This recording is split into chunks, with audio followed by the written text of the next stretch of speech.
আমরা কিন্তু বোকা পুরুষ মানুষ, আমরা যারা আছে আমরা কিন্তু আসলে বোকা জাতি, জানেন।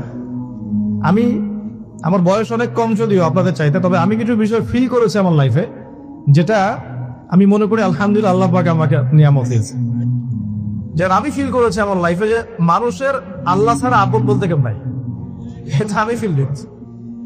আল্লাহ পাক ছাড়া একজন মানুষের সত্তাগত আপন, আপনার সত্তা আত্মাগত আপন বলতে আসলে কেউ না পৃথিবীতে। যারা আছে আমাদের আশপাশে সবাই সবার স্বার্থে থাকে, সবাই সবার প্রয়োজনে থাকে। প্রয়োজন শেষ হলে আপনাকে চিনবেও না অনেকে।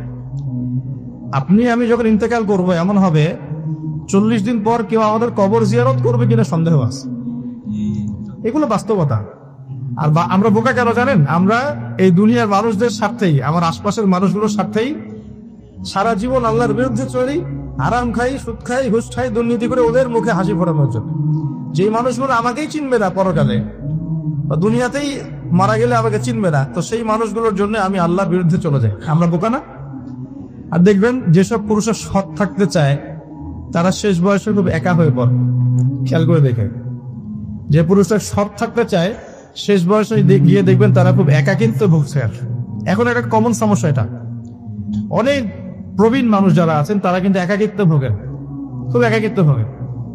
স্ত্রী দেখছে না, সন্তান খোঁজ খবর নিচ্ছে না, বন্ধু বান্ধবরা নাই, হ্যাঁ, বৃদ্ধাশ্রমে গিয়ে পড়ে আছে। পরিবারগুলোতে এখন পুরুষ নির্যাতন বেড়েছে। হ্যাঁ, কথা একটু ভিতর থেকে বলার চেষ্টা করবেন। হ্যাঁ, নারী নির্যাতন তো আছেই।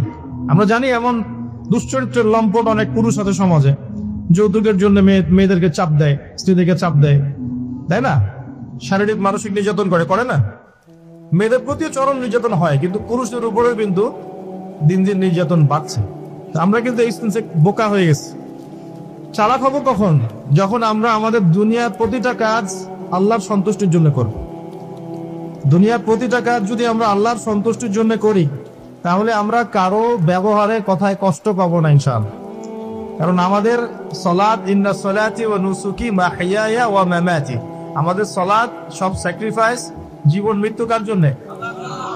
আল্লাহর কাছে আমার এক্সপেকটেশন থাকবে, যে আল্লাহর কাছে আমি চাই, কোনো মানুষের কাছে কোনো এক্সপেকটেশন নাই, কখন আপনি কষ্ট পাবেন। জীবনে সুখে থাকার দ্য ফিলোসফি অফ হ্যাপিনেস হচ্ছে এটা। জীবনে সুখে থাকা, সুখী হওয়া, এই দুনিয়ার জীবনে সুখী হওয়ার ফিলোসফি হচ্ছে যে আল্লাহ ছাড়া কারো কাছে আশা করেন, এবং আল্লাহ ছাড়া অন্য কারোর জন্য কোনো কিছু করতে চান না, আল্লাহকে সন্তুষ্ট করার জন্য করতে চান। ইনশাআল্লাহ আল্লাহ পাক আপনাকে সবকিছুই দিবেন ইনশাআল্লাহ। সম্মান, মর্যাদা, প্রতিপত্তি, মানুষের ভালোবাসা সবই পাবেন যদি আপনি আল্লাহর হয়ে যাবেন। আমি একটু ভিতরে চলে আসছি আর কি, বাইরে আসি আবার, আসেন।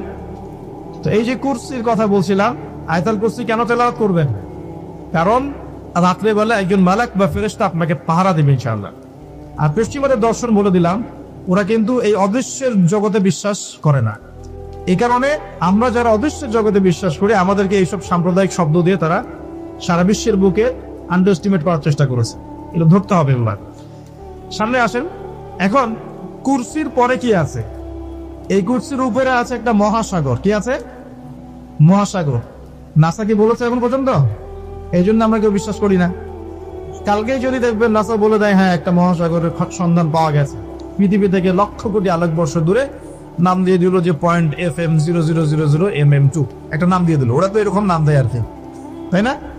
বাস তখন কিন্তু দেখবেন সারা বিশ্বের মানুষ চোখ বন্ধ করে বিশ্বাস করবে কি না?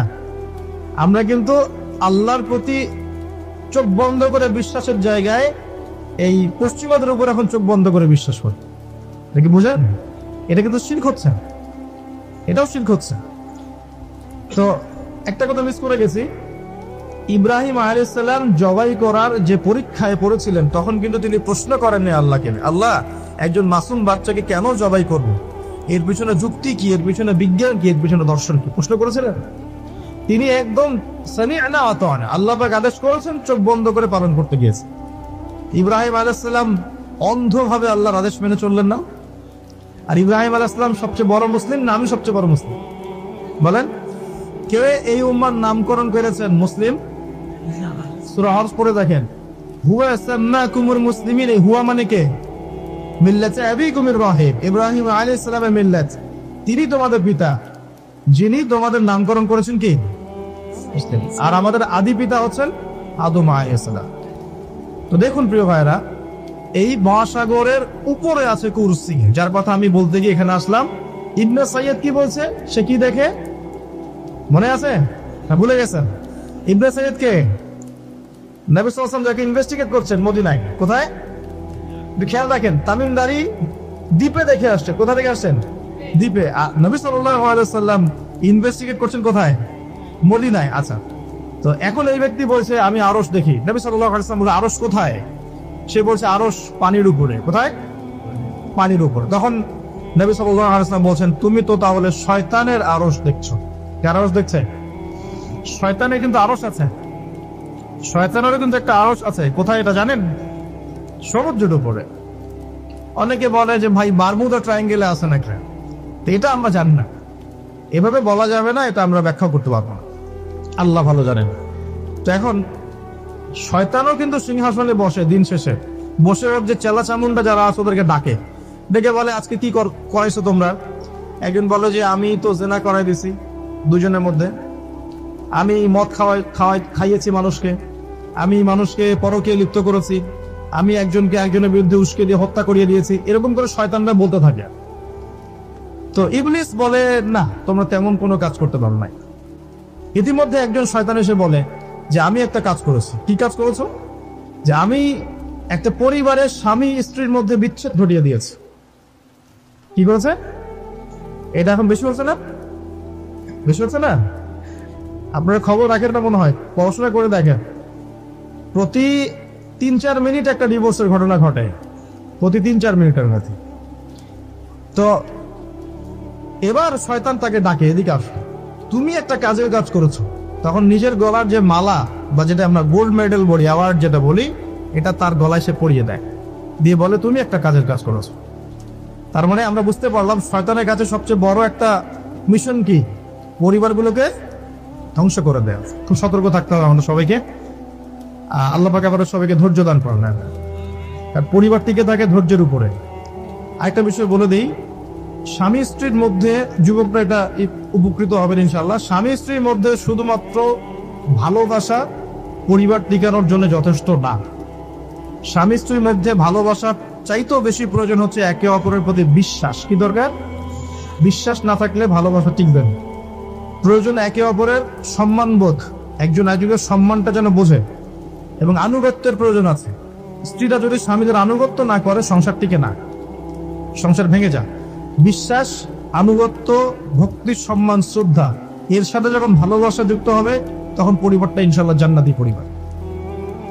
আর কিছু বলত আবার বলে দিতে পারে যে পরিবারকে আবার জান্নাতের সাথে তুলনা করে ফেললাম। এটা কি পরিবারকে জান্নাতের সাথে তুলনা করে দিলাম? জান্নাতি পরিবার মানে কি? পরিবারের মধ্যে আপনি সুখে আছেন, কিছু মানুষ কথার রূপকথাও ধরতে পারেন। এমন কিছু মিন মাইন্ডেড মানুষ আমাদের সমাজে আছে, কথা সেন্টেন্সের রূপকথাও ধরার মতো জ্ঞান আল্লাহ পাক তাদেরকে দেন। ইউসুফ আলাইহিস সালামকে ডাকছেন, ইউসুফ আলাইহিস সালাম সামনে আসলেন। এখন ওই যে আজিজ তার স্ত্রী মহিলাদেরকে ডেকে বলছেন তোমাদের হাতে একটা করে চাকু, একটা করে ফল আছে, ইউসুফ আসো, বাইরে আসো। ইউসুফ বের হলেন। ইউসুফ আলাইহিস সালামকে দেখে এই মহিলারা কি করেছিল? ওই সেল কাটতে গিয়ে হাত কেটে ফেলছে। হাত কেটে ইউসুফের দিকে তাকিয়ে তারা বলছে যে মা হাদা ইল্লা বাশারা, এটা তো মানুষ না, ইনি তো মনে হচ্ছে মালাকুন কারীম, একজন সম্মানিত ফেরেশতা। কি বলছেন মেয়েরা? এ তো মানুষ না, তো মনে হচ্ছে ফেরেশতা, এত সুদর্শন, এত সুন্দর মানুষ হয়। তো এখন এই মহিলাগুলো কি ইউসুফ আলাইহিস সালামকে ফেরেশতার সাথে তুলনা করলো? বুঝতে পারেন না কথা? এই মহিলারা কি ইউসুফ আলাইহিস সালামকে ফেরেশতা বানাই দিল, না একটা উপমা দিয়েছে? আশ্চর্য একটা বিষয়। আপনি যদি মদিনায় যান, পরিবেশ দেখে বলেন মাশাআল্লাহ একটা জান্নাতি পরিবেশ আছে, মানে কি আপনি মদিনা সমান সমান জান্নাত বানালেন? মানে এরা বাম পক্ষ সমান সমান ডান পক্ষ প্রমাণিত, এই তত্ত্বে বিশ্বাস করে। মানে ওই যে left hand side right hand side অঙ্ক পড়ছেন না, 2+2 = 4। কি বলবো, কাশ্মীর একটা জায়গা আছে না, কাশ্মীর একটা রিনাউন্ড প্রবাদ হচ্ছে কাশ্মীরকে এই পৃথিবীর ভূস্বর্গ বলা হয়, শোনেন নাই? কাশ্মীরকে পৃথিবীর ভূস্বর্গ, তার মানে কি কাশ্মীর আর জান্নাত সমান সমান, কাশ্মীর সমান সমান জান্নাত। এখন আপনি ইন্তেকাল করলে, আমরা ইন্তেকাল করলে কবর হবে হয় জান্নাতের টুকরা না হলে জাহান্নাম, জান্নাতের বাগান না হলে জাহান্নামের গর্ত। এটা আছে না হাদিসে? কবর হবে হয় জান্নাতের বাগান না হলে কি জাহান্নামের গর্ত। এখন একজন জান্নাতি মানুষ, মনে করেন একজন জান্নাতি মানুষ আমরা যার ব্যাপারে জানি যে তিনি জান্নাতি, যেমন এক্সাম্পল দিচ্ছি, নাম হচ্ছে মুয়াজ বিন জাবাল। নাম জানেন? সাহাবী নাম শুনেছেন? মুয়াজ বিন জাবাল রাদিয়াল্লাহু আনহু ইনশাআল্লাহ জান্নাতি না জাহান্নামী? ইনশাআল্লাহ জান্নাতি। এখন মাওলানা তারেক জামিল সাহেব তিনি তার হাফিজাহুল্লাহ তার কবর জিয়ারত করতে গিয়েছে এই কয়দিন আগে হবে, আর সেখানে গিয়ে তিনি বলছেন যে আমি এই কবরের সামনে দাঁড়িয়ে আমি দোয়া করতে শুরু করলাম, মিশকাম্বরের ঘ্রাণ পেতে শুরু করলাম।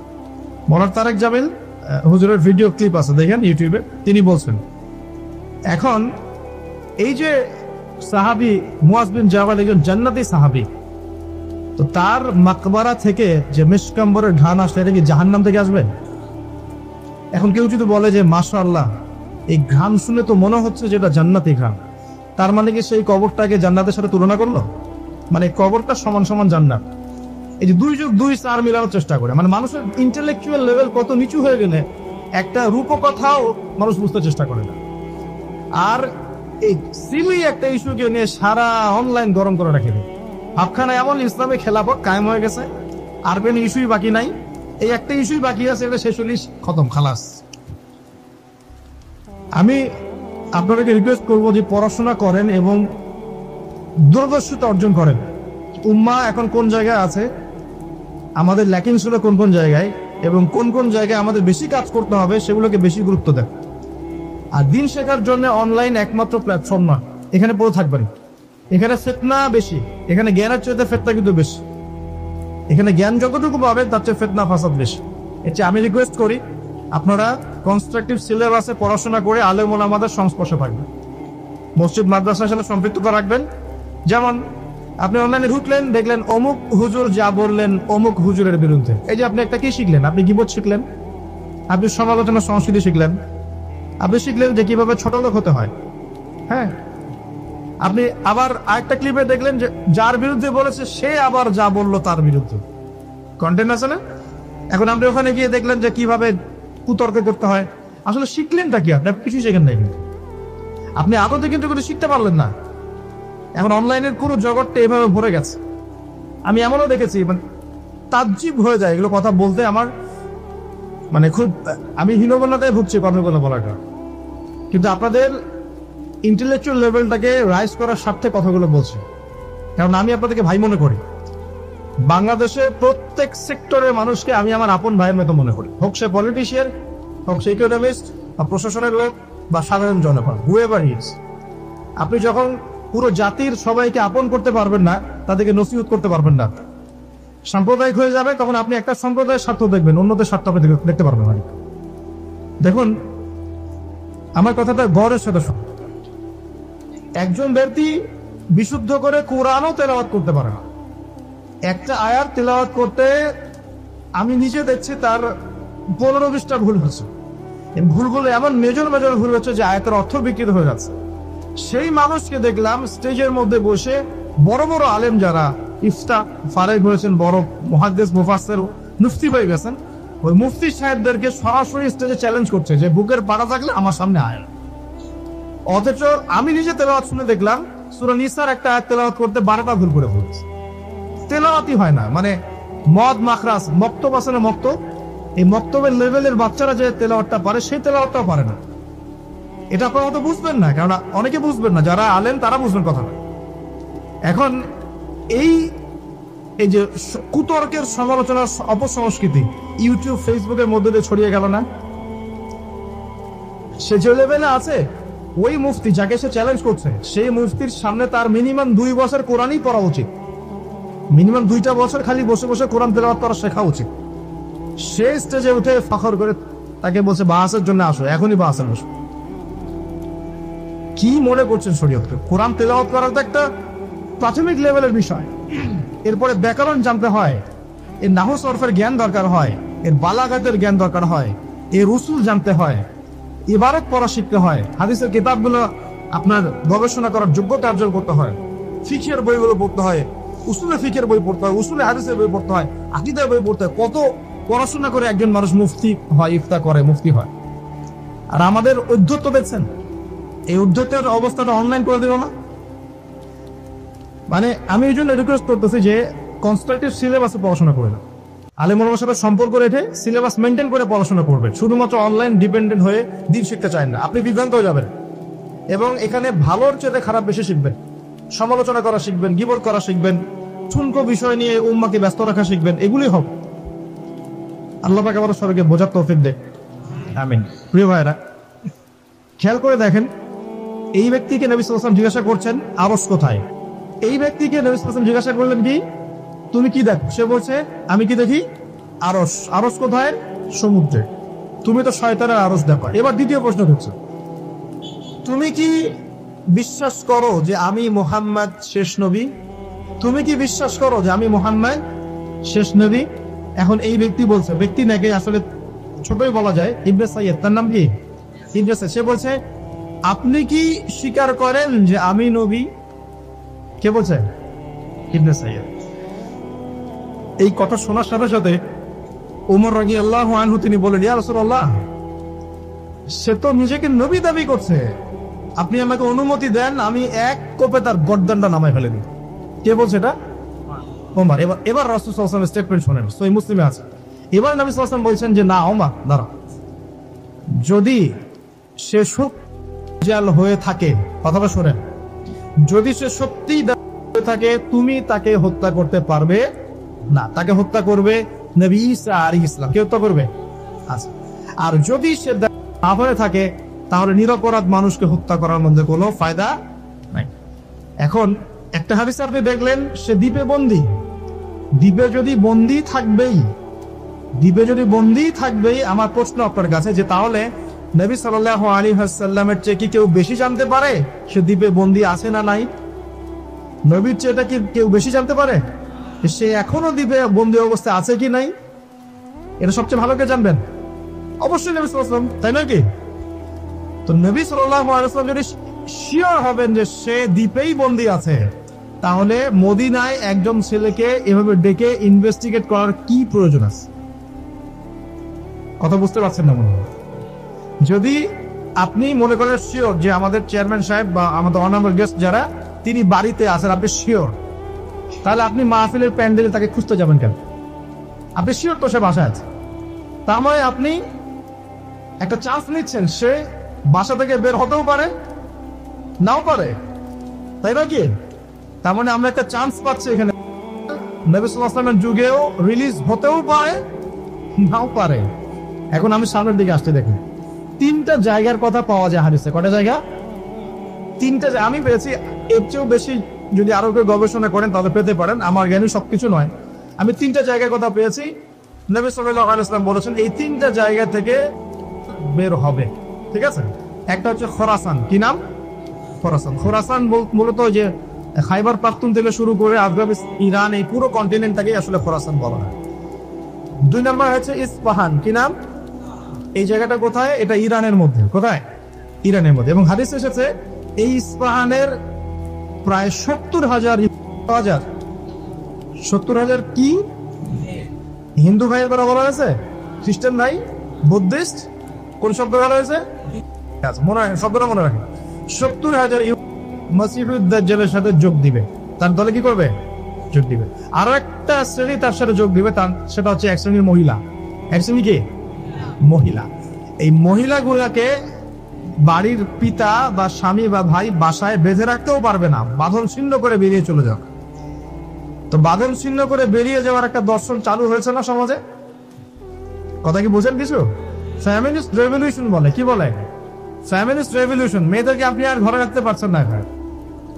কোন জায়গায় চলে গেছে আমি মানে বলতে লজ্জা পাচ্ছি, কিন্তু আপনাদেরকে বলি, কারণ আপনারা এই শহরের বাসিন্দা এবং এই শহরের ভবিষ্যৎ আপনার হাতে।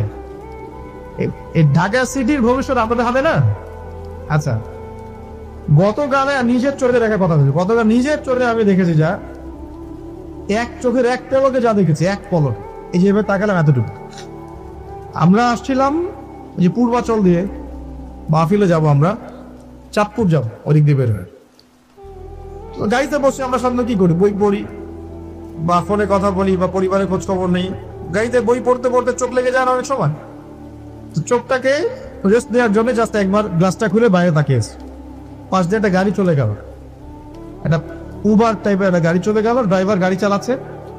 পিছনের সিটে, আপনার শহরের অবস্থা বলছো, পিছনের সিটে আমি দেখলাম যে একটা ছেলে এভাবে বসে আছে, আমি যেভাবে বসে আছি, আর একটা মেয়ে তার উপরে উঠে বসে আছে রাস্তার মতো। এটা আপনাদের শহর। আমি যে বলি যে কিয়ামতের যত সায়েন্স গুলো আছে, নিদর্শন গুলো, সেগুলো মোটামুটি প্রকাশ পেয়ে গেছে সব শহরগুলোতে, আপনারা তো বিশ্বাস করতে চান না।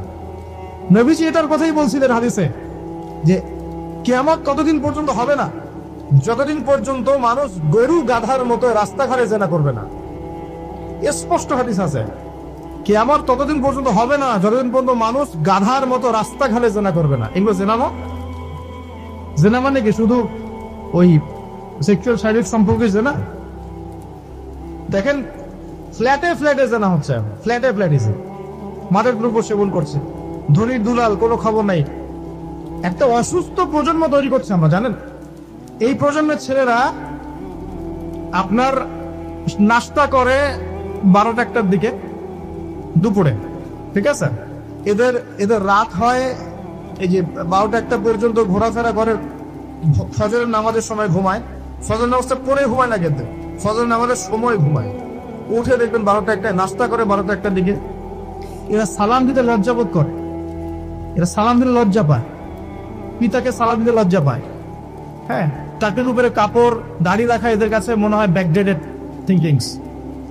হ্যাঁ, এরা পাপকে পাপ মনে করে না, মাদককে এরা স্বাভাবিক মনে করে, জেলাটাকে স্বাভাবিক মনে করে, ফ্রি মিক্সিং জেলাটা খুব স্বাভাবিক, বয়ফ্রেন্ড গার্লফ্রেন্ড খুব স্বাভাবিক বিষয়, ঠিক আছে?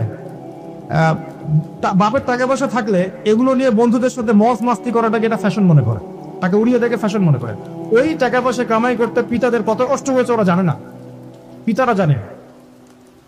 এই প্রজন্মের মেয়েরা দেখবেন পর্দাটাকে ব্যাকডেটেড সিনটিক্স মনে করে, চুল খোলা রেখে গেঞ্জি টি শার্ট পরে বাইরে ঘুরতে যারা পরিমাণ লজ্জাবোধ কাজ করে না, যারা পরিমাণ না। বিভিন্ন অকেশন আসলে দেখবেন মোমবাতি জ্বালিয়ে অগ্নি পূজা শুরু করে দেয়। হ্যাঁ, এবং কোনো কোনো ক্ষেত্রে সংস্কৃতির নামে এমন কিছু শিরকি কাজ করে যেগুলোর সাথে ইসলামের কোনো সম্পর্ক না।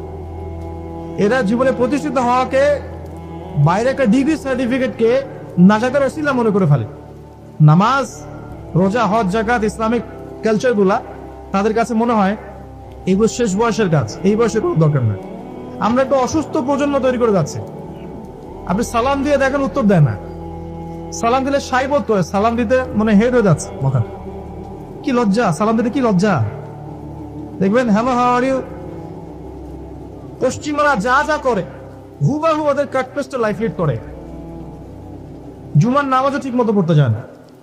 আমরা কি প্রজন্ম তৈরি করছি চিন্তা করে দেখবেন। মাদক, এই যে একটু আগে স্যার বলে গেলেন না, ম্যাক্সিমামে অল্প কিছু মানুষ বাদ দিয়ে, যারা একটু ধর্মকর্ম চর্চা করে, এইসব মানুষ বাদ দিয়ে ম্যাক্সিমামই আদবের সাথে সম্পৃক্ত।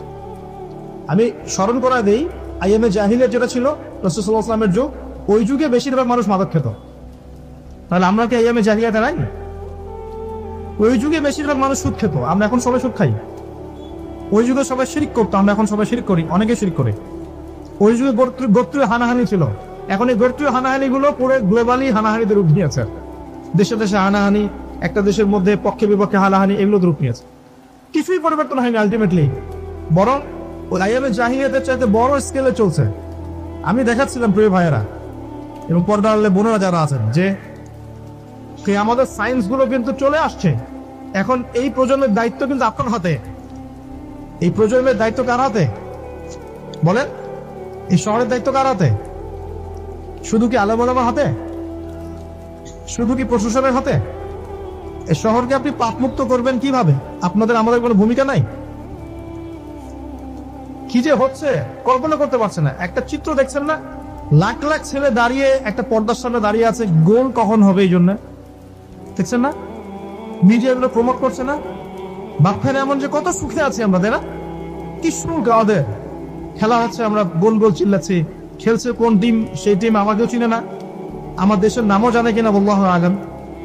আমরা নাচানাচি করছি মাশাআল্লাহ, আমরা মারামারি করছি, কেউ মার্ডার হচ্ছে, কেউ আবার শোকে স্ট্রোক করে মারা যাচ্ছে, তাই হচ্ছে না? এমন কেন জাতিগত, আমরা এমন কেন হলাম জাতিগতভাবে? আমাদের কোনো ব্যক্তিত্ব নাই, আমাদের কোনো গায়রত নাই।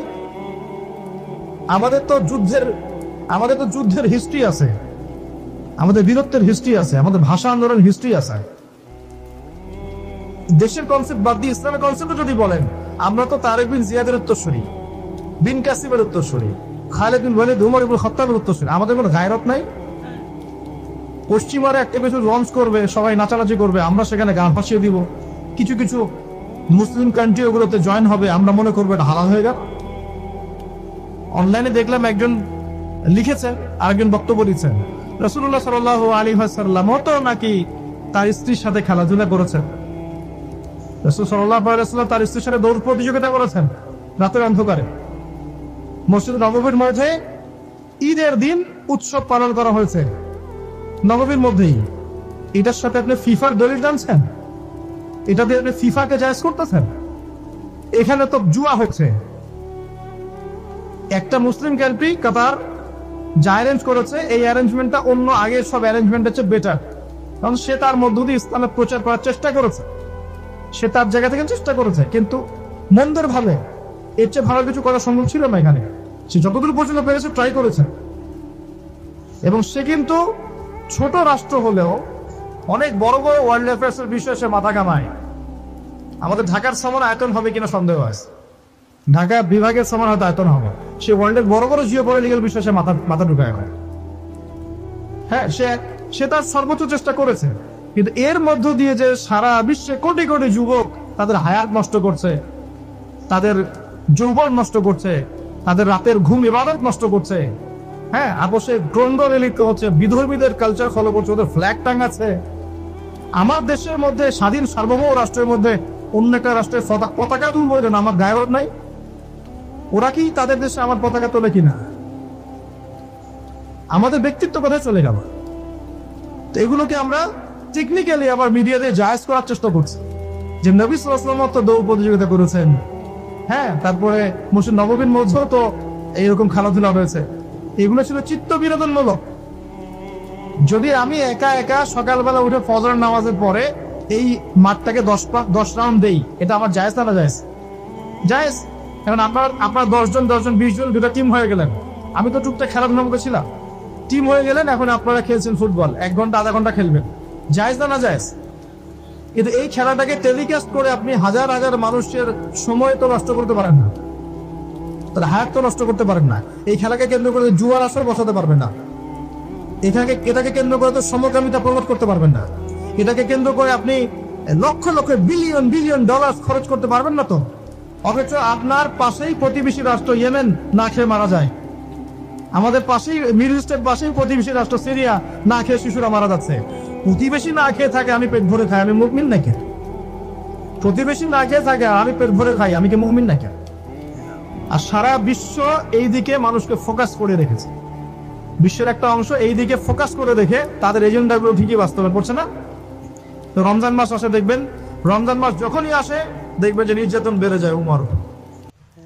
যে সময়ে উম্মার ইকোনমিক অবস্থা ভালো না, সামরিক অবস্থায় তাদের মুখাপেক্ষী হয়ে থাকতে হচ্ছে, যে সময় আমাদের ভিতরে পলিটিক্যাল বিরোধগুলো দেখা দিচ্ছে, আমরা ইউনাইটেড হতে পারছি না, যে সময় যুব সমাজরা মাদকে আসক্ত হয়ে আছে, পর্নোগ্রাফিতে আসক্ত হয়ে আছে, দিনের এলেম তালাম অর্জন করছে না, নামাজ ঠিক মতো পড়ছে না, কোরআন তেলাওয়াত করা শিখছে না, যে সময়ে ইভেন আলেম ওলামাদের মধ্যে ঐক্য দেখা যাচ্ছে না, যে সময়ের মধ্যে আমরা পরিবারগুলোর ভাঙন দেখতে পাচ্ছি, আমাদের পরবর্তী প্রজন্ম কোন পরিবেশে বড় হবে সেই নিশ্চয়তা দিতে পারি না, যে পরিবেশে একটা 5 বছরের ছোট্ট বাচ্চা আয়াতে কেটে টুকরা টুকরা করে ফেলা হয়, এইখানে আমরা বসে বসে রং তামাশা দেখতেছি টিভির সামনে বসে।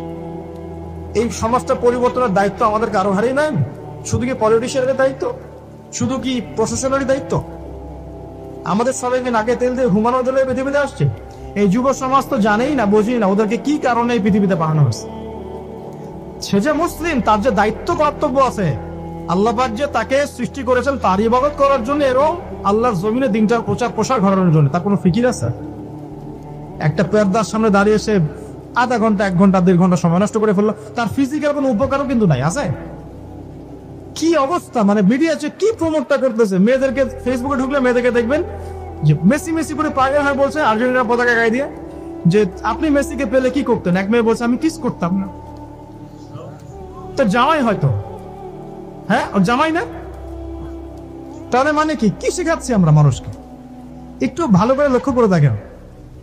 আমার মেয়ে, মনে করেন আপনার মেয়ে আছে না, আপনার মেয়েকে আপনি 5 বছর 7 বছর হয়তো বাসায় টাইটলি আপনি মানুষ করতে পারবেন। অসংখ্য ছোট ছোট মেয়ে বাচ্চা এখন বাইরে বের হয়ে ধর্ষণের শিকার হচ্ছে না? কোন সমাজে আপনি আপনার সন্তানকে রেখে যাচ্ছেন চিন্তা করবেন না একটু? আমরা একা একা যদি ভালো মানুষ হতে পারবো না তো। আমি আমার মেয়েকে কতদিন পর্যন্ত বাসায় বন্দি করে রাখবো? সে যখন বাইরে যাবে কি দেখবে? বাইরে দেখবে প্রতারণা, বাইরে দেখবে মিথ্যা, বাইরে দেখবে ধর্ষণ, বাইরে দেখবে ইফটিজিং, বাইরে বেপরদামি, বাইরে অশ্লীলতা। আপনার ছেলে বড় এগুলো শিখবে? ছোট্ট একটা বাচ্চা আমাদের বাসায় আছে, গালে হাত দিলে হাসে, আমি তাকায় থাকি, আমি ভাবি যে 5 বছর হাস আগে, 5 বছর পরে যখন তুই দুনিয়াটা বুঝতে শিখবি অটোমেটিক হাসি বন্ধ হয়ে যাবে। কোন জায়গায় আপনি বাচ্চাকে রেখে যাচ্ছেন চিন্তা করে দেখেন একবার। একটা ছোট্ট বাচ্চার ইজ্জতের কোনো গ্যারান্টি পাচ্ছি না আমরা। চিন্তা করে দেখেন না, বিগত 50 বছরে ধর্ষণের সংখ্যা বেড়েছে না কমেছে? কি পরিমাণ বেড়েছে, বেড়েছে কি পরিমাণে? পর্নোগ্রাফির পরিমাণটা কি পরিমাণ বাড়ছে? মাদক কি পরিমাণে বেড়েছে? এখন এই দায়িত্ব শুধু প্রশাসনের না, শুধু পলিটিশিয়ানদের না, আমাদের সবার দায়িত্ব আছে না। আমরা যদি যার যার জায়গা থেকে দায়িত্ব পালন করতে আজকে পিছুপা হয়ে যাই, বিশ্বাস করেন আগামী 10-20 বছর পরে আমাদের সন্তান একটা ভয়ঙ্কর বিশ্ব দেখবে আসে। ওরা এমন একটা বিশ্ব দেখবে যার দুঃস্বপ্নের মতো কল্পনাই করে নাই। যে এই 3টা জায়গা থেকে বের হও এবং তার সাথে জয়েন হবে কারা এবং এক শ্রেণীর নারী যাদেরকে আপনি ঘরে রাখতে পারবেন না। যে উদাহরণ ভিত্তিক এত দূর চলে গেছে। আরেকটা জায়গার কথা আসছে যে বের হবে শাম এবং ইরাকের মাঝামাঝি একটা রাস্তা থেকে। শাম মানে হচ্ছে ফিলিস্তিন, জর্ডান, লেবানন, এই যে পুরো কন্টিনেন্টটা আছে এটার নাম শাম। কি নাম? শাম। সিরিয়া আছে মধ্যে। আর ইরাক হচ্ছে এই যে আমাদের ইরাক তো চিনেন, সাদ্দাম হোসেনের দেশ, চিনেন নাই?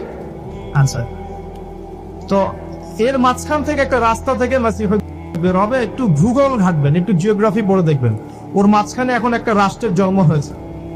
এই রাষ্ট্রটা আজকে থেকে 100 বছর আগে বিশ্বের বুকে ছিল। 1914 সালের আগ পর্যন্ত এরকম কোন রাষ্ট্রের অস্তিত্বই বিশ্বের বুকে ছিল না। বিগত 100 বছরে এটা অস্তিত্ব লাভ করেছে, নাম আপনারা সবাই জানেন। এবং সেখানে শুধু রাষ্ট্র গঠন করেই তারা ক্ষান্ত হয় নাই, কিন্তু ওই যে বললাম 70,000 যোগ দেবে ইস্পাহানের, বললাম না? তার মানে অন্য হাদিসের লিঙ্ক করে দেখা যায় নবীজি বলছেন যে সে বিশ্ব শাসন করবে এবং তার ফলোয়ার্স হবে কারা? জিউসরা। জিউস মানে কারা? তো সে যদি রাষ্ট্র কায়েম অলরেডি করে ফেলে এবং সেখানে যদি বিশ্বের সমস্ত জায়গা থেকে জিউস এসেও যায় এবং ওরা সেখানে শক্তিশালী হয়ে যায়, তাহলে সশরীরে বের না হলেও তার অনুসারীরা কি বের হয় নাই? বুঝেন নাই কথা? বুঝছেন? এখন তার অনুসারীদের একটু অবস্থা দেখে। বিশ্বের বড় বড় সেক্টরগুলোর কথা আমি জাস্ট মেনশন করে দিই। Politics, economics, finance, military section এবং মিডিয়া। বড় বড় 5-6টা সেকশন। একটা সেকশন আমাকে দেখাবেন যেটা ওদের নিয়ন্ত্রণের বাইরে আছে? এমন কোন সেকশন নাই। এখানে শিক্ষিত মানুষ যারা তারা আমার কথা বুঝতে পারবে। বিশ্বের এমন কোন সেকশন নাই যেটা ওদের নিয়ন্ত্রণের বাইরে। ইভেন এই যে প্রযুক্তিগুলো আমরা ইউজ করছি এগুলো সবকিছু ওদের নখদর্পণে আছে। এখন আমাকে একটা প্রশ্নের উত্তর দেন যে যদি আপনি বিশ্ব রুল করতে চান তাহলে আপনাকে বিশ্বের এই বড় বড় সেকশনগুলোকে রুল করতে হবে না? শ্রীলঙ্কা কি পারবে বিশ্বের অর্থনীতিকে নিয়ন্ত্রণ করতে? পারবে না, কারণ তার নিজের কোন ইকোনমিক বেস নাই। পারবে কি সিরিয়া? এখন কি সিরিয়া পারবে সারা ওয়ার্ল্ডের পলিটিক্সকে নিয়ন্ত্রণ করতে? পারবে না। সেখানে তো মানুষ অনুদানের উপর তারা চলছে না, তাদের তো জানমালের নিরাপত্তাই না। তার মানে যে বা যারা বিশ্ব শাসন করবে তার অনুসারীরা তাদেরকে বিশ্বের বড় বড় সেকশন গুলোতে রুল করতে হবে, তাই নয় কি? এখন আমরা খেয়াল করে দেখছি যে দাজ্জাল সশরীরে বের না হলেও, সে সশরীরে না আসলেও তার ফলোয়ার্স যারা তারা কিন্তু অলরেডি রাষ্ট্র কায়েম করেছে, বিশ্বের বড় বড় সেকশন নিয়ন্ত্রণে করছে এবং ঐক্যবদ্ধ হয়েছে, জেরুজালেমকে রাজধানীও ঘোষণা করে ফেলেছে। এবার কি মিলাতে পারছেন কথা যে কোন দিকে আমি ফোকাস করছি?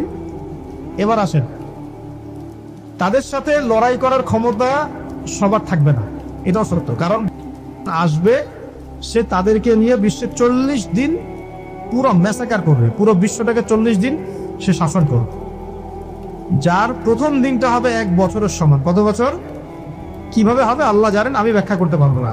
দ্বিতীয় দিন হচ্ছে 1 মাসের সমান, তৃতীয় দিন 1 সপ্তাহের সময়, তারপরের দিনগুলো আমাদের দিনের মতোই। কথা বুঝতে পারছেন? সে কি করবে? সে নিজেকে খোদা দাবি করবে, সে বলবে সেই খোদা আল্লাহ, এবং তার 1 হাতে জান্নাত 1 হাতে জাহান্নাম থাকবে। এই যে এই 1 হাতে জান্নাত মানে কি সত্যিকারের জান্নাত? ওই যে 2 2 4 যারা মিলাই বলবে হ্যাঁ সত্যিকারের জান্নাত। দাজ্জাল একটা বাউন থাকবে, গাধা বলা হয়েছে, যার বিশাল ডানা থাকবে, যে ডানার নিচে বহু মানুষ আশ্রয় নিতে পারবে, এবং সেই ডানাতে সে আকাশে চড়ে বেড়াবে। আকাশে উড়ে এমন কোন গাধা আছে নাকি? আছে? যারা 2 2 4 মিলাই, যে 2 যোগ 2 লেফট হ্যান্ড সাইন সবসময় রাইট হ্যান্ড সাইন, এরা মনে করবে যে উড়ন্ত গাধাও মনে হয় আসতে পারে। আর যারা ইন্টেলেকচুয়াল থিঙ্কিংস রাখেন তারা বুঝবেন যে হতে পারে এটা এমন কোন প্রযুক্তি যেটা দিয়ে সে আকাশকে নিয়ন্ত্রণ করবে, হতে পারে অত্যাধুনিক কোনো এয়ারক্রাফট, আল্লাহ ভালো জানেন। তবে উড়ন্ত কোনো বাধা যে হবে না এটা আমরা নিশ্চিত ইনশাআল্লাহ। তো এখানে অনেক রূপকথা আছে। সে ডান হাতে জান্নাত মানে যারা তাকে ফলো করবে সে ওদের সবাইকে প্রোগ্রেস দেবে, দুনিয়াতে শান্তিতে থাকবে। আর যে তার মানে আনুগত্য করবে না, জুলুমের শিকার হবে, ব্যাস জাহান্নাম। এ তো সরাসরি জান্নাত জাহান্নাম নয়, যে ধরে ঢুকাই দিবে। জান্নাতকে হাতে নিয়ে ঘোরা সম্ভব? তখনই না। তো এমনও একটা হাদিস আসছে যে সে একটা কওমের কাছে গিয়ে দাঁড়াবে, বলবে আমার উপর ঈমান নিয়ে আসো। কওম বলবে আমরা তোমাকে মানি না। এরা মুমিন হবে, মুসলিম হবে, আমরা তোমাকে মানি না। তখন সে তাদের উপর জুলুম করবে, দুর্ভিক্ষ চাপিয়ে দিবে, দুর্ভিক্ষ চাপিয়ে দেবে। আরেকটা কওমের কাছে যাবে, বলবে আমাকে কি তোমরা রব হিসেবে মানো? তারা বলবে হ্যাঁ মানি। তখন তাদেরকে সে প্রোগ্রেস দিবে, দেখবেন আকাশকে আদেশ করবে বৃষ্টি হও, বৃষ্টি হবে, ফসল ফলো, ফসল ফলবে, গুপ্তধনগুলো বের করে ওদের হাতে দিয়ে দিবে। মানে আমি বুঝাতে পারবো না যেটা কত বড় ফিতনা। পৃথিবীতে চলমান সমস্ত ফিতনাগুলোকে একত্রিত করলেও সমান হবে না, তবে তার শাসনটা চিরস্থায়ী হবে না, আলহামদুলিল্লাহ। এটা সামনে আছে, মানে ইতিহাস শেষ হবে, সভ্যতা শেষ হবে নবী ঈসা আলাইহিস সালামের হাতে। এটা কত বছর বাকি আছে এটা আমরা বলতে পারবো না। হতে পারে 100 বছর, হতে পারে 1000 বছর, আমরা জানি না, আল্লাহ ভালো জানেন। কিন্তু একটা জিনিস আপনাকে ফোকাস করতে হবে, যে সে সশরীরে বের না হলেও তার অনুসারীরা কিন্তু সারা বিশ্বাসকে শক্তিশালী, এটা আপনাকে বুঝতে হবে। একই সাথে এই ঘটনা কিন্তু বিগত 100 বছর আগে ঘটেও নাই। আপনাকে আমি 2000 বছর হিস্ট্রি দেখাতে পারবো, 2000 বছর, 2000 বছরেও তারা এই শক্তি অর্জন করতে পারে নাই যেটা লাস্ট 100 বছরে করেছে। ইতিহাস তো পড়তো। এবার আসেন আমার আলোচনার শেষ পয়েন্টে, এখান থেকে শেষ হবে। নবীজি বলছেন সাল্লাল্লাহু আলাইহি সাল্লাম, সূরা কাহফ তোমাকে এই ফিতনা থেকে বাঁচাবে। কোন সূরা? কোন সূরা বলেন? পড়েছেন কখনো? অর্থ সহ করেছেন? একটা সুসংবাদ আপনার জন্য। নবীজি বলছেন সাল্লাল্লাহু আলাইহি সাল্লাম, কোন ব্যক্তি যদি সূরা কাহফের প্রথম 10টা আয়াত মুখস্থ করে বা শেষের 10টা আয়াত মুখস্থ করে বা এই দুটোই 20টাই করেন, ইনশাআল্লাহ আপনার জীবদ্দশায় যদি বের হয় সে আপনার কোনো ক্ষতি করতে পারবে না। এখন প্রশ্ন আছে আরো, এই সূরার মধ্যে কি আছে যা আপনাকে এই ফিতনা থেকে বাঁচাবে? এটা জানার জন্য আপনাকে আসহাবুল কাহফের ঘটনা পড়তে হবে। ওই যে 9 জন যুবকের কথা বলেছিলাম, 309 বছর ঘুমিয়েছিল, আল্লাহ পাক আবার ঘুম থেকে উঠিয়েছেন। ডিটেলস বলার সময় নেই, বাসায় গিয়ে পড়বেন। এবং এই বিষয়গুলো বোঝার আগে মুসা এবং খিদর আলাইহিস সালামের ঘটনাটাও পড়তে হবে, যে বাহ্যিক চোখে যা দেখা যাচ্ছে ওটা বাস্তবতা নয়। বাস্তবতা ওটাই যে আল্লাহ নূর দিয়ে খিদর আলাইহিস সালাম দেখছেন। আমি একটা জায়গা থেকে আলোচনা শেষ করে দেবো এখানে। এই সূরার মধ্যে আরো একটা ঘটনা আছে যেটা আমি কোনোদিনও বলি নাই, আজকে বলতেছি আপনাদের সামনে। আপনারা সৌভাগ্যবান, এই ঘটনা আমি আজ পর্যন্ত কোনো লেকচারে বলি নাই।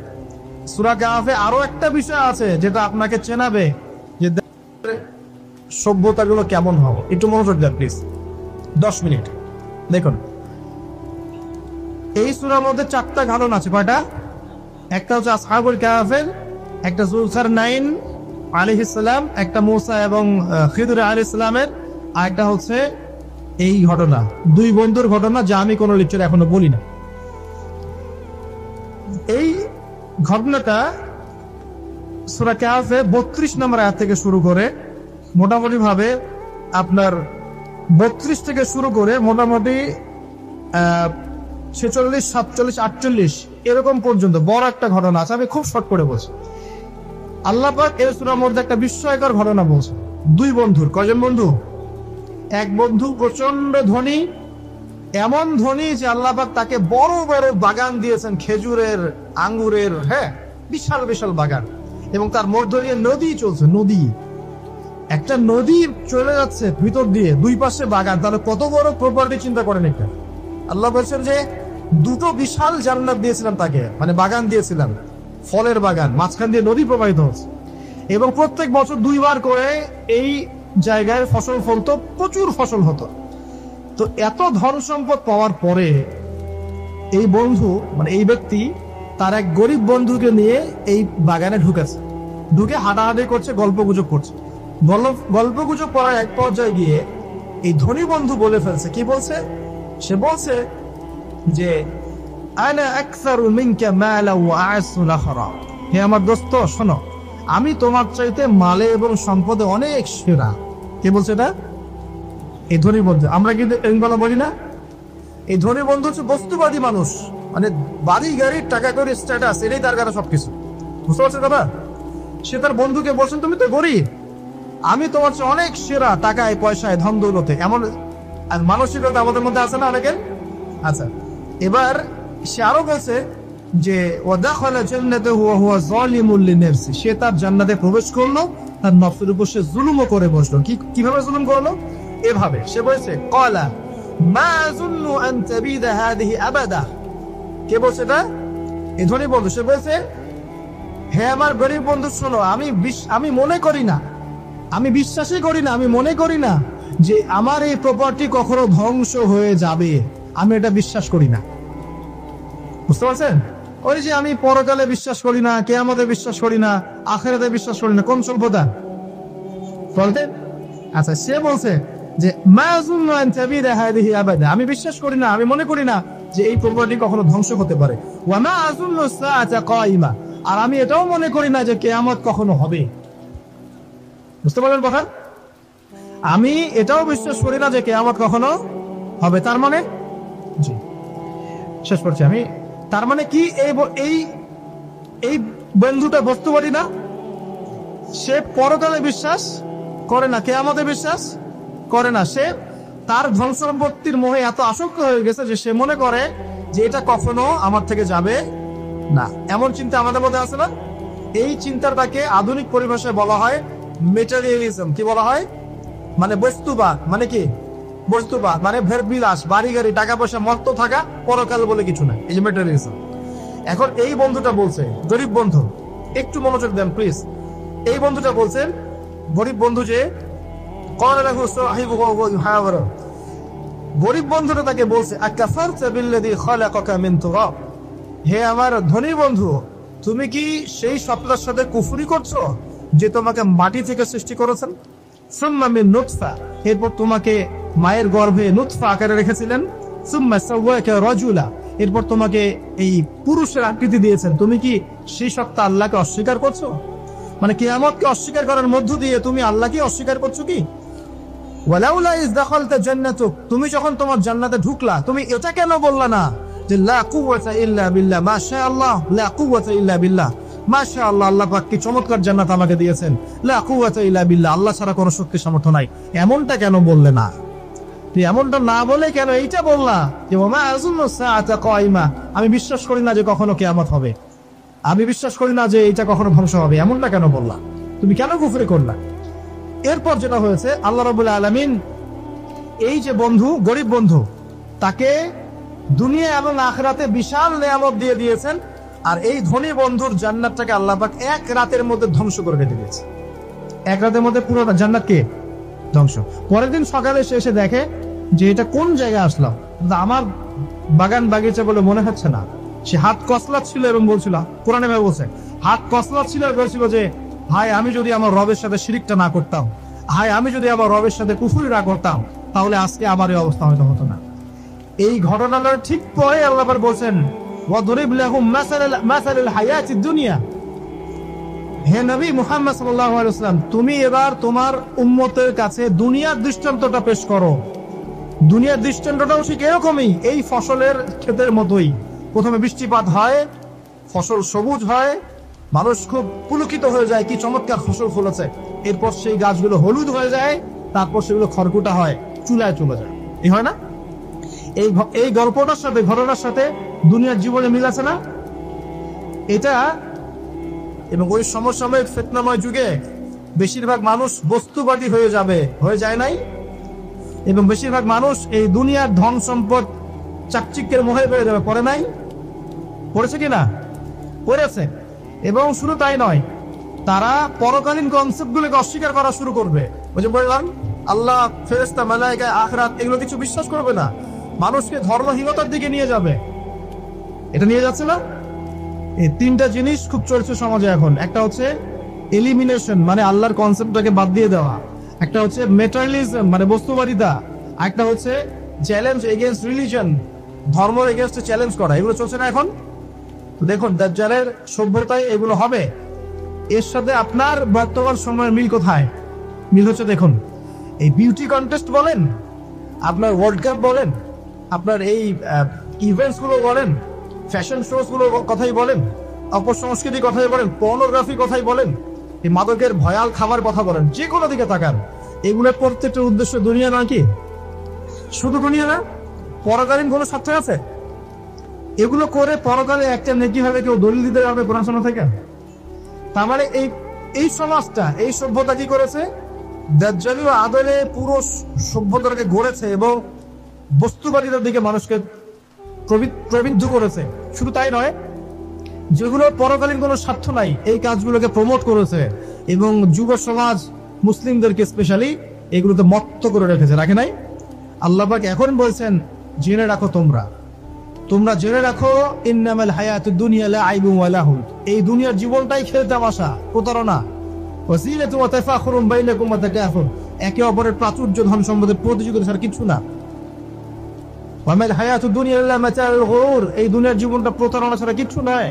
আলহাকুমুত তাকাসুর হাত্তা যুরতুমুল মাকাবির, তোমরা প্রাচুর্যের মোহে মোহাচ্ছন্ন হয়ে আছো যতক্ষণ পর্যন্ত না তোমরা কবরে শায়িত হচ্ছ। কাল্লা সাউফা তা'লামুন, অবশ্যই তোমরা জানতে পারবে, কঠিন কালের নয়, অবশ্যই তোমরা জানতে পারবে। কাল্লা লা তুসআলুনা ইয়াওমা ইযিন আনিন নাঈম, তোমাদেরকে কিয়ামতের দিনে নিয়ামতগুলো সম্পর্কে জিজ্ঞাসিত হতে হবে। সূরা কাহফে এই হেদায়েতটা আছে। এই দুই বন্ধুর ঘটনা আপনাকে দেখাবে কিভাবে বস্তুবাদী সভ্যতা এবং আল্লাহ বিরোধী সভ্যতার কনফ্লিক্ট হয়। সর্বশেষে আল্লাহর অনুগত সভ্যতার জয় হয়েছে, বস্তুবাদী সভ্যতাকে আল্লাহ পাক ধ্বংস করে দিয়েছেন। এবং এই ঘটনার পরেই দুনিয়ার জীবনের দৃষ্টান্ত দেওয়া হয়েছে, যে দুনিয়ার জীবনটাকে আল্লাহ পাক বলেছেন খেল তামাশা, প্রতারণা ছাড়া কিছুই নয়। হ্যাঁ, কেউ যদি বলে খেলাধুলার কোনো দলিল কোরআনে আছে কিনা, আমি বলবো হ্যাঁ আছে। আল্লাহ পাক বলেছেন, ওয়ামা হাযিহিল হায়াতুদ দুনিয়া ইল্লা মাতাউল গুরুর ই'লামু আন্নামাল হায়াতুদ দুনিয়া লাইবুন ওয়া লাহু। অতএব খেলাধুলার দলিল কোরআনে আছে। আল্লাহ পাক বলেছেন দুনিয়ার জীবনটাই তোমাদের খেলাধুলা, প্রতারণা, ধোঁকা। কি বুঝলেন? এই দুনিয়ার জীবনটাই হচ্ছে খেলাধুলা, প্রতারণা, মোহ এবং ধোঁকা, এবং তোমাদের পারস্পরিক চাকচিক্যের প্রতিযোগিতা ছাড়া কিচ্ছু নয়। এখন এই সভ্যতার দিকে তাকাবে চোখ কান খোলা রেখে, যে যত রকম ফাহেসা কাজগুলো মিডিয়া দিয়ে প্রমোট করা হচ্ছে, এগুলোর মূল উদ্দেশ্য হচ্ছে দুনিয়া, এবং মুসলিম যুবকদেরকে এবং উম্মাকে তাদের মূল উদ্দেশ্য থেকে সরিয়ে দেওয়ার চেষ্টা করা। আমাদের মূল উদ্দেশ্য কি? আমাদের মূল উদ্দেশ্য ছিল জ্ঞান অর্জন করা। মূল উদ্দেশ্য ছিল জ্ঞান অর্জন করে আমল করা, আল্লাহ পাকের জমিনে দ্বীনের প্রচার করা। আমাদের পৃথিবীর মূল উদ্দেশ্য ছিল কি? পারিবারিক আদর্শ ঠিক করা, সন্তানদেরকে মানুষ করা, সমাজের কাঠামো ঠিক করা, হালাল খাওয়া, দ্বীনের দাওয়াতি কাজ করা, আল্লাহর জমিনে দ্বীনটাকে প্রচার করা, প্রসার করা, প্রতিষ্ঠার চেষ্টা করা। এগুলো আমাদের মূল উদ্দেশ্য ছিল। এখান থেকে সরিয়ে এনে আমাদের সবার চোখকে এখন বিভিন্ন আমোদ প্রমোদ ফুর্তির দিকে ফোকাস করে রাখা হয়েছে, এবং এর ফলশ্রুতিতে আমরা আমাদের দুনিয়াতে আসার উদ্দেশ্যটা কিন্তু ভুলে গেছে। প্রিয় ভাইয়েরা, সতর্ক থাকবেন, যে বিষয়টা যতটুকু লিমিট আছে এই লিমিট ক্রস করতে যাবে। যতটুকু করা জায়েজ আছে এতটুকু করবেন, যেগুলোতে জায়েজ নাই সেগুলো জায়েজ না। আল্লাহ রাব্বুল আলামিন আপনাদের সবাইকে ইসলামের বেসিক বিষয়গুলোর উপর টিকে থাকার তৌফিক দান করুন, এবং যাদেরকে কথা বললাম আমি ইনডাইরেক্টলি, তাদের যে এজেন্ডাগুলো আছে এজেন্ডাগুলো বোঝার তৌফিক দান করুন, এবং এর ভিতর দিয়ে তারা উম্মার যে ক্ষতি করছে এই ক্ষতিগুলো বোঝার তৌফিক আল্লাহ পাক আমাদের সবাইকে দান করুন।